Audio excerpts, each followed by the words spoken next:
अस्सलाम वालेकुम friends, welcome to another episode of sports maniac. तो जी आज बात करने वाले हैं हम लोग पाकिस्तान वर्सेस जिम्बाब्वे के फर्स्ट और सेकंड टी20 आए पे, और उसके साथ साथ जो WTC के अंदर सिचुएशन हो गई है और फाइनल कौन खेलेगा, फाइनल किस तरीके से होगा, उस पर थोड़ी सी बात कर लेते हैं। तो जनाब, पाकिस्तान वर्सेस जिम्बाब्वे के पहले दो टी20 मैचेस ख़त्म हो चुके हैं, और जैसा कि मैंने प्रेडिक्ट किया था कि पाकिस्तान ने वनडे सीरीज़ 2-1 से जीती, और टी20 सीरीज़ में अब तक पाकिस्तान 2-0 से आगे है और अनअसलेबल लीड हासिल कर चुका है। जैसे कि आप लोगों को याद होगा कि मैंने प्रेडिक्ट किया था कि पाकिस्तान ये टी20 सीरीज़ 3-0 से जीतेगा। तो देखते हैं कि मेरी प्रेडिक्शन जो है वो सही साबित करता है पाकिस्तान या नहीं। खैर, अब तक तो उसी डायरेक्शन में जा रहा है पाकिस्तान जिस डायरेक्शन में मैंने प्रेडिक्ट किया था। खेल तो अगर हम बात करें सबसे पहले पहले टी20 पे, तो आ जाते हैं हम पहले टी20 पे। तो जनाब, पहले टी20 में पाकिस्तान ने सबसे पहले टॉस जीता, और टॉस जीतकर पाकिस्तान ने पहले बैटिंग का फैसला किया। पहले बैटिंग करते हुए उमेर यूसुफ जो है उन्होंने आगाज़ किया इनिंग्स का अलॉन्ग विद साइम यूसुफ। और उमेर यूसुफ जो हैं, अगर आपको याद हो तो ये एशियन गेम्स में अपना डेब्यू कर चुके हैं, जो कि एक वैसे एशियन गेम्स जो हैं उनको आईसीसी ने इंटरनेशनल गेम का जो है वो टाइटल दिया हुआ है। तो वो सही है या गलत है उस पे ये एक अलग बहस है, और उस पे हम देखते हैं, शायद हम इस पे एक अलग वीडियो बनाएंगे। बट फिलहाल ये है कि ये उनका डेब्यू नहीं था, बिकॉज वो पहले एशियन गेम्स में खेल चुके हैं पाकिस्तान की तरफ से, और हांगकांग के अगेंस्ट उन्होंने अपना डेब्यू किया था। खैर, उमर यूसुफ जो है वो नॉर्मल बैट्समैन है मेरे हिसाब से। अगर मैं उनको देखूं तो मेरे हिसाब से वो वनडे और टी20 में अपने बैटिंग स्टाइल के हिसाब से नंबर 5 या 6 पर तो सही है, लेकिन मतलब एक ओपनर की हैसियत से मुझे नहीं लगता। और मुझे क्यों नहीं लगता कि वो एक ओपनर है, क्योंकि वो स्विंग को सही से नहीं खेल पाते हैं, उनकी टेक्निक अच्छी नहीं है, फीट मूवमेंट उनकी ऑलमोस्ट नॉन एग्जिस्टेंट है, जो कि साबित हुआ इसमें। और वो सिर्फ एक हिटर है, और उनकी फीट मूवमेंट जो है यहीं तक महदूद है कि वो जो है जगह बना के और हिट करने की कोशिश करते हैं, अपनी लेग्स को थोड़ा सा स्प्रेड करके, और बस हिट करने की कोशिश करते हैं बॉल को, दैट्स इट। और बहुत ही बुलिश टेक्निक है उनकी, इस वजह से मुझे लगता है कि वो इतने अच्छे ओपनर नहीं है। उनका अब तक 5 इनिंग्स में जो हाईएस्ट टोटल है वो भी 24 है। तो 84 रन उन्होंने टोटली बनाए हैं 5 इनिंग्स में, जबकि मैंने आपको बताया कि उन्होंने एशियन गेम्स के अंदर अपना डेब्यू किया था, जहां पे बॉलर्स भी कोई इतने अच्छे नहीं होते। हांगकांग के अगेंस्ट उन्होंने मैच खेला था, और नेपाल के अगेंस्ट शायद मैच खेला था। तो इस तरह की टीमों के अगेंस्ट मैचेस खेलने के बावजूद भी जो है उनका हाईएस्ट स्कोर जो है वो 24 है अगेंस्ट। खैर, तो मेरे हिसाब से जो है इनको अभी थोड़ा सा पीछे रखना चाहिए, और इतना आगे नहीं करना चाहिए कि आप जो है इनसे ओपनिंग करवाएं। और खैर, अभी देखते हैं और क्या होता है, क्योंकि दूसरे ओपनर हमारे पास हैं तो हमें उनको चांस देना चाहिए। खैर, अभी आप ये देखें कि इवन इस इनिंग्स में भी उनकी एक कैच ड्रॉप हुई पहले ही ओवर में लास्ट बॉल पे, जो कि बहुत ही इजी कैच थी। पकड़नी चाहिए थी कीपर को, कीपर की टेक्निक टोटली ऑफ थी वहां पे, जिस वजह से कीपर ने वो कैच मिस किया। उसके बाद साइम अयूब जो है वो भी वंस अगेन जो है वो इम्प्रेस करने में नाकाम रहे इस मैच में। और वंस अगेन थोड़ा सा प्रेशर था उन पे कि उनका पार्टनर जो है वो आउट हो गया, तो उसके बाद वो भी जो है मतलब मिस्टेक्स करने लगे। और पहले ही जो है उनको एक चांस मिला। चांस इसलिए मैं कहूँगा मैं उसको कि कीपर रॉन्ग वे चला गया और एश निकल के कीपर और स्लिप के बीच में से 4 हो गया, तो I would call that a chance. और उसके बाद जो है, इवन दो कि उनको चांस मिला, उसके बाद भी जो है ये जो है आउट हो गए और इतना ज़्यादा इम्प्रेस नहीं कर पाए। अम, उस्मान खान जो कि वन डाउन पे आए थे, पहली ही बॉल पे उनको चांस मिला, और उसके बाद जो है अनकन्विंसिंगली बैटिंग करते रहे वो। और अनकन्विंसिंगली बैटिंग करते करते वो आखिरकार जो है 39 पे आउट हो गए। कपल ऑफ गुड सिक्सेस मारे उन्होंने, लेकिन दैट डज नॉट मीन कि आप जो है इतनी अनकन्विंसिंग बैटिंग करें, और वो भी अगेंस्ट जिम्बाब्वे, जबकि आप खुद को जो है इतना बड़ा बैट्समैन मानते हैं, और हैं भी, मतलब he is a good person, और sorry he is a good batsman. और उनको चांस देना चाहिए। आई थिंक कि साइम अयूब और उस्मान खान को चांस देना चाहिए और इनसे ओपनिंग करवानी चाहिए।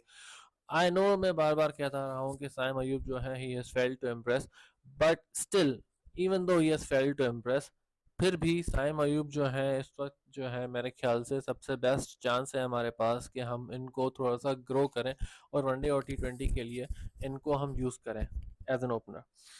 उसके बाद बात करेंगे तैयब ताहिर पे कि तैयब ताहिर आए और तैयब ताहिर जो है he played the innings of a life time. और तैयब ताहिर ने आते ही जो है इनिंग्स की कमांड संभाली। और सिर्फ ऐसा नहीं था कि तैयब ताहिर जो है वो एक अपने लिए खेल रहे हों। तैयब ताहिर जो है वो सही से खेल रहे थे, उन्होंने सिचुएशन के हिसाब से खेला और towards the end of the innings वो बूस्ट प्रोवाइड किया पाकिस्तान को, जिसकी पाकिस्तान को ज़रूरत थी, अलोंगसाइड इरफान खान। और इरफान खान ने भी अच्छी बैटिंग की, 27 रन्स बनाए, तैयब ताहिर ने 39 रन्स बनाए। एंड यू सी कि तैयब ताहिर जो है इवन उन्होंने 39 रन्स बनाए सिर्फ, लेकिन उसके बावजूद जो है उनको प्लेयर ऑफ द मैच मिला। मतलब उनकी जो इनिंग्स थी वो इतनी इंपॉर्टेंस की हामिल थी कि उनको प्लेयर ऑफ द मैच देना पड़ा। तो अगर बात करें हम पाकिस्तान की बॉलिंग की, तो thanks to Tayyab Tahir and Irfan Khan Pakistan जो है वो एक रेस्पेक्टेबल टोटल पुट करने में कामयाब हुआ। और फिर बारी आई कि पाकिस्तान बॉलिंग करके और डिफेंड करे उस टोटल को। तो अबरार अहमद ने अच्छी बॉलिंग की, आई वुड नॉट से कि एक्सेप्शनली वेल, लेकिन अच्छी बॉलिंग की विद इन द स्टंप्स उन्होंने बॉलिंग की स्टार्ट में। और यही वजह थी कि उन्होंने अपने पहले ही ओवर में 2 विकेट्स ली, जिसमें से तो क्योंकि मायर्स की विकेट ज़्यादा इंपॉर्टेंट थी, क्योंकि मायर्स ने आते ही एक कमांडिंग सिक्स मारा right over the bowler's head on Abrar's ball, और उसके बाद अब्रार ने उनको आउट कर दिया। तो वो एक बहुत ही अच्छी बात साबित हुई पाकिस्तान के लिए। हाउएवर ब्रायन बेनेट जो है उन्होंने खुद को खुद आउट किया था। I wouldn't really call that bowlers wicket, वो गलत शॉट खेल के आउट हुए ब्रायन बेनेट, उन्होंने खुद को खुद आउट किया। और Jahandad Khan once again failed to impress. Jahandad Khan ने बहुत ही मिजरेबल बॉलिंग कराई। उन्होंने मारूमानी और सिकंदर रजा को जो है एक मोमेंटम प्रोवाइड किया, जिसकी वजह से ऑलमोस्ट गेम जो है पाकिस्तान के हाथ से निकल चुका था। अगर वो लोग थोड़ा और कंटिन्यू करते और मारूमानी रन आउट ना होते तो वो गेम जो है पाकिस्तान हार सकता था। लेकिन लकी फॉर पाकिस्तान कि ऐसा ना हुआ और रन आउट हो गए मारूमानी। और उसके बाद जो है अब्बास आफरीदी ने बहुत अच्छी बॉलिंग की, और वो वाहिद बॉलर थे पाकिस्तान के जिनको कोई भी बाउंड्री नहीं लगा सकी ऑपोजिशन। और उन्होंने बहुत अच्छी बॉलिंग करते हुए 2 ओवर्स में सिर्फ 12 रन दिए। अनलकी रहे कि उनको विकेट नहीं मिली कोई, और उससे पहले पाकिस्तान ने ऑल आउट कर दिया जिम्बाब्वे को, वरना उन्होंने अच्छी बॉलिंग कराई थी। सुफियान मुकीम अब तक जो है इस मैच में सबसे बेस्ट बॉलर साबित हुए। उन्होंने 4 ओवर्स में 20 रन देकर और 3 विकेट्स हासिल की और अच्छी बॉलिंग कराई इन द मिडल, और एक अच्छे प्रॉस्पेक्ट है पाकिस्तान के लिए। इन द फ्यूचर जो है वो बहुत अच्छे साबित हो सकते हैं। हारिस रऊफ ने भी बहुत अच्छी बॉलिंग कराई, और बहुत अच्छी बॉलिंग कराते हुए उन्होंने भी 2 विकेट्स ली, 17 रन ली सिर्फ 3 ओवर्स में।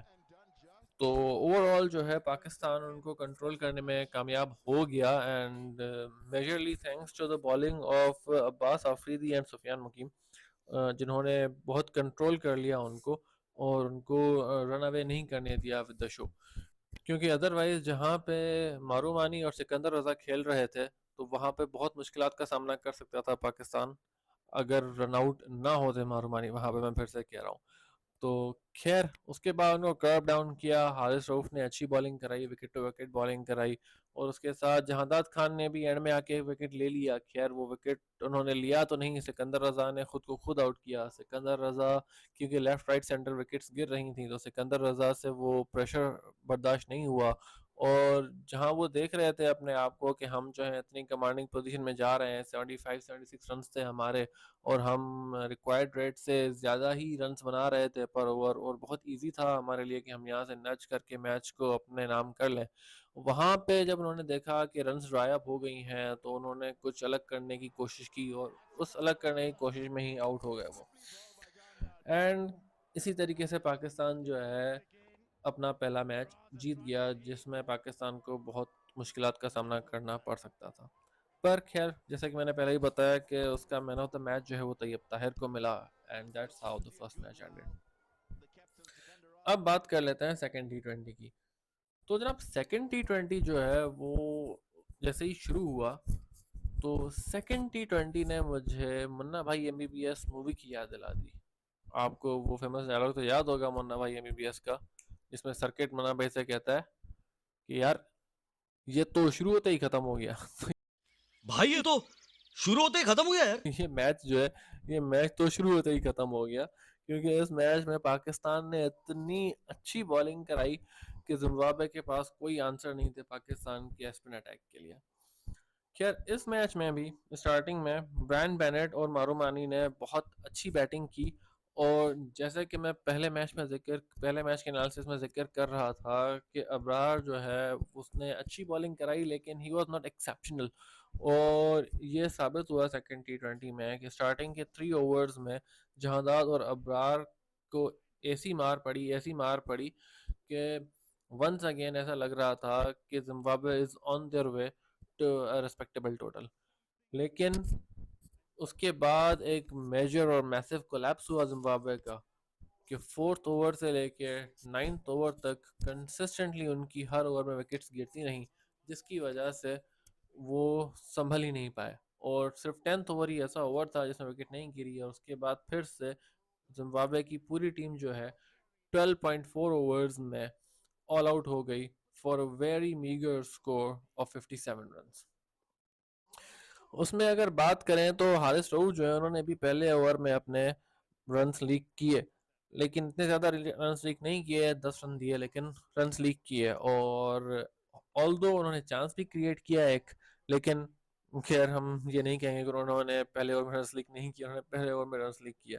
अब्बास आफरीदी जो कि पहले मैच में अनलकी रहे, उन्होंने सेकंड मैच में जो है आके मैच का एक तरीके से ये कह रहे हैं कि पासा पलट दिया। अब्बास आफरीदी आए, उन्होंने ब्रिलियंट बॉलिंग की, और आते ही जो है उन्होंने मारूमानी को आउट कर दिया। और मारूमानी को आउट करने के बाद ऑपोजिशन के बेस्ट बैट्समैन सिकंदर रजा को भी अपने अगले ओवर में चलता किया, और इस तरीके से उन्होंने 2 ओवर्स में जस्ट 2 रन्स देकर 2 विकेट्स हासिल की, और उनमें से एक ओवर उन्होंने मेडन कराया जो कि उनका पहला ओवर था, जो कि fifth over of the game था, वो उन्होंने विकेट मेडन कराया। उसके बाद सलमान आए बॉलिंग करने, आगा सलमान ने भी अच्छी बॉलिंग की, आगा सलमान ने भी एक विकेट ली। और the pick of the bowlers once again was Sufiyan Muqeem ने एब्सोल्युटली वॉबल अप कर दिया अपोजिशन को समझ नहीं आ रहा था कि हम इनको किस तरीके से खेलें। हालांकि सुफियान मुकीम आई वुड से कि ही इज स्टिल ग्रीन, वो बहुत अच्छे बॉलर हैं, उन्होंने बहुत अच्छी बॉलिंग कराई। लेकिन बीच में अगर आप वो मैच लाइव देख रहे हैं, आपने देखा हो वो लाइव मैच, तो आप देखेंगे कि एक दो बॉल्स उन्होंने शॉर्ट पिच कराए, जिसका फायदा नहीं उठा सकी जिम्बाब्वियन बैटिंग लाइनअप। लेकिन any batsman worth his salt would have put that ball for 6, जो कि उन्होंने शॉर्ट पिच कराए थे। बट क्योंकि ऑलरेडी बौखलाई हुई थी जिम्बाब्वेन साइड, तो वो फ़ायदा नहीं उठा सके, और वो सुफियान मुकीम को बेसिकली पिक नहीं कर पा रहे थे, उनकी गूगलीज को पिक नहीं कर पा रहे थे। इसीलिए सुफियान मुकीम जो हैं वो और ज़्यादा खतरनाक हो गए, और उन्होंने बहुत ज़बरदस्त बॉलिंग कराते हुए 2.4 ओवर्स में जस्ट 3 रन देकर 5 विकेटें हासिल की। तो he was the pick of the bowlers once again. That was fabulous bowling performance, and that's how Pakistan won the second T20 है। और उसके बाद अगर बैटिंग की बात की जाए पाकिस्तान की, उसमें मैंने ऑलरेडी ये कह दिया कि Pakistan one, that's how Pakistan one, क्योंकि जब आपकी ऑपोजिशन जो है सिर्फ 57 रन्स पुट अप कर सकी हो बोर्ड पे, which is their lowest ever T20 international score, तो बैटिंग के लिए ज़्यादा कुछ रह नहीं जाता। बट स्टिल अगर बात करें पाकिस्तान की बैटिंग की, तो पाकिस्तानी ओपनर्स जो हैं उमर यूसुफ और साइम अयूब ने ही अपनी जॉब जो है वो मुकम्मल की, और पाकिस्तान को ओवर द लाइन ले गए। विद इन 5.3 ओवर्स उन्होंने ये फीट कंप्लीट की। उमर यूसुफ की अगर ऑल्दो उन्होंने एक 6 और 2 4s मारे, और इन कंट्रास्ट साइम अयूब ने 1 6 और 6 4s मारे, तो ज़्यादा कंट्रोल के साथ खेल रहे थे साइम अयूब, एंड उमर यूसुफ की शॉट्स में इतना कंट्रोल नहीं था। ऑल्दो साइम अयूब की मैं एक बात ज़रूर करूंगा कि Saim Ayub even in this small total and with virtually no pressure, still Saim Ayub जो है उनको towards the end of the inning जो है एक चांस मिला, एक स्केयर था उनके लिए कि लास्ट जो 4 ने 4 मारा था वो it went through the hands of the fielder, it could have been easily caught. अगर कोई भी अच्छा फील्डर होता, कोई भी अच्छी टीम होती, तो वहां पे वो आउट हो सकते थे। बट वहां यहाँ पे बच गए वो, although it would not have mattered for Pakistan team, but still मतलब ये था कि Saim Ayub needs to control this. Saim Ayub needs to control कि वो हर दफ़ा स्टार्ट लेकर इन होकर और अपनी विकेट थ्रो अवे कर देते हैं। अपनी इस आदत को चेंज करना होगा साइम अयूब को, अगर वो एक लॉन्ग टर्म प्रोस्पेक्ट बनना चाहते हैं पाकिस्तान के लिए, तो ये थोड़ा सा उनको कंट्रोल करना पड़ेगा। खैर, तो that's how Pakistan won the second T20 international, और इसमें मैन ऑफ द मैच जो है अंडरस्टैंडेबली सुफियान मुकीम को मिला for his amazing performance, for his fabulous bowling. तो that's how Pakistan won the first two T20 internationals. तो अब बात कर लेते हैं वर्ल्ड टेस्ट चैंपियनशिप के फाइनल की। तो वर्ल्ड टेस्ट चैंपियनशिप फाइनल के लिए जो दौड़ है वो बहुत इंटरेस्टिंग हो गई है, और जो सिनेरियोज हैं वो बहुत इंटरेस्टिंग हो गए हैं कि इंडिया को जो है अपने चार जो उनके रह गए हैं अभी मैचेस, उसमें से उनको 2 मैचेस लाजमी तौर पे जीतने हैं इफ़ दे मेंटेन कि वो कोई मैच हारे ना। क्योंकि अगर वो मैच हारते हैं तो फिर जो है उनको डिपेंडेंट होना पड़ेगा साउथ अफ्रीका के रिजल्ट्स पे कि साउथ अफ्रीका के रिजल्ट क्या आते हैं अगर वो अपना मैच हार जाते हैं तो अगर वो अपना मैच हार जाते हैं then they will have to depend on South Africa. और साउथ अफ्रीका जो है, साउथ अफ्रीका को भी जो है एटलीस्ट अपने जो 3 मैचेस उनके रह गए हैं उसमें से 2 मैचेस जीतने हैं और एक मैच जो है ड्रॉ करना है। अदरवाइज उनको इंडिया के रिजल्ट्स का वेट करना पड़ेगा, जो कि अभी मैच चल रहे हैं इंडिया और ऑस्ट्रेलिया के, बॉर्डर गवास्कर ट्रॉफी के, उसका वेट करना पड़ेगा। तो सिचुएशन बहुत ही टेंस हो गई है इन टीम्स के दरमियान। My pick is still the same कि आई थिंक कि it will be South Africa versus Australia in the world test championship final. लेकिन देखते हैं कि अभी क्या होता है।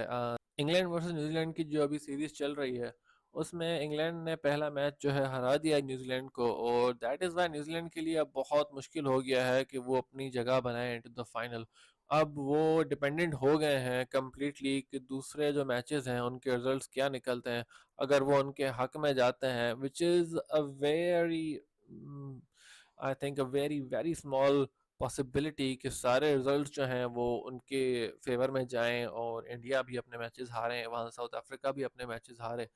That is the only scenario कि न्यूजीलैंड जो है अब आगे आ सकती है। अब उनको बस यही दुआएं करनी पड़ेंगी कि साउथ अफ्रीका और इंडिया जो है वो दोनों अपने मैचेस जो हैं एटलीस्ट दो दो मैचेस हारें अपने रिमेनिंग मैचेस में से, और न्यूजीलैंड जो है अपने मैचेस जीते। That's how they can get into the final which is very difficult given the position के साउथ अफ्रीका के जो मैचेस हैं। साउथ अफ्रीका के मैचेस ऐसी टीम के अगेंस्ट हैं और अपने होम ग्राउंड पर हैं जहाँ पे साउथ अफ्रीका को हराना बहुत मुश्किल है। हाँ, साउथ अफ्रीका के लिए मुश्किलात का सामना ज़रूर है क्योंकि अभी मुल्डर और क्वडजे जो हैं वो इंजर्ड हो गए हैं, और साउथ अफ्रीका जो है वो बहुत मुसीबत में आ गया है कि अब इनकी जगह आखिर खेलेगा कौन। क्योंकि इनके जो क्वडजे थे वो तो अभी खेल रहे थे इस लास्ट मैच में, और ड्यूरिंग द मैच उनको एक निगल हुआ और उसके बाद वो बाहर हो गए। ना सिर्फ इस सीरीज से बाहर हो गए बल्कि जो आने वाला टूर ऑफ पाकिस्तान है उसमें से भी वो कम्प्लीटली बाहर हो गए हैं। और मुल्डर जो हैं पहले ही उनके इंजर्ड थे, तो बहुत इस वक्त डिफ़िकल्टी का सामना है उनको, और उन्होंने एक न्यू बॉलर को शामिल किया है वफाका, जो कि उनके स्क्वाड का हिस्सा तो बन चुके हैं। तो अभी तक उनको क्लियर नहीं हो पा रहा कि अगले मैच में जो है वो पैटरसन को खिलाते हैं, मफाका को खिलाते हैं, मुतुसा को खिलाते हैं, रबाडा और जैनसन के साथ अपना थर्ड बॉलर। देखते हैं कि वो क्या करते हैं। उनका मैच जो है वो भी थर्सडे से स्टार्ट है 5 दिसंबर से। It's is going to be very interesting क्योंकि अगर साउथ अफ्रीका ये मैच जीतने में कामयाब हो जाता है तो they will push India and Australia down the table, and that means कि फिर इंडिया और ऑस्ट्रेलिया उनके दरमियान जो है वो जंग और ज़्यादा तेज़ हो जाएगी, and all Australia needs shut down the hopes of India is win one game. क्योंकि अगर इंडिया अपना ये सेकंड मैच अगेंस्ट ऑस्ट्रेलिया हार जाती है तो इंडिया के चांसेस एक्सपोनेंशियली डिक्रीज हो जाएंगे, एंड ऑस्ट्रेलिया की होप्स भी बढ़ जाएंगी और इंडिया की होप्स भी डाउन हो जाएंगी, और उसके साथ ऑस्ट्रेलिया को अगले मैचेस आगे के मैचेस जीतने में भी आसानी होगी to make their position firm in the W test championship final. तो लेट्स सी कि क्या होता है। मेरी वीडियो अगर पसंद आई हो तो please like, subscribe and share. और अगली वीडियो का इंतज़ार कीजिएगा जो कि इंशाल्लाह पाकिस्तान वर्सेस जिम्बाब्वे के थर्ड T20 आए के बाद आएगी। तब तक के लिए अल्लाह हाफिज़।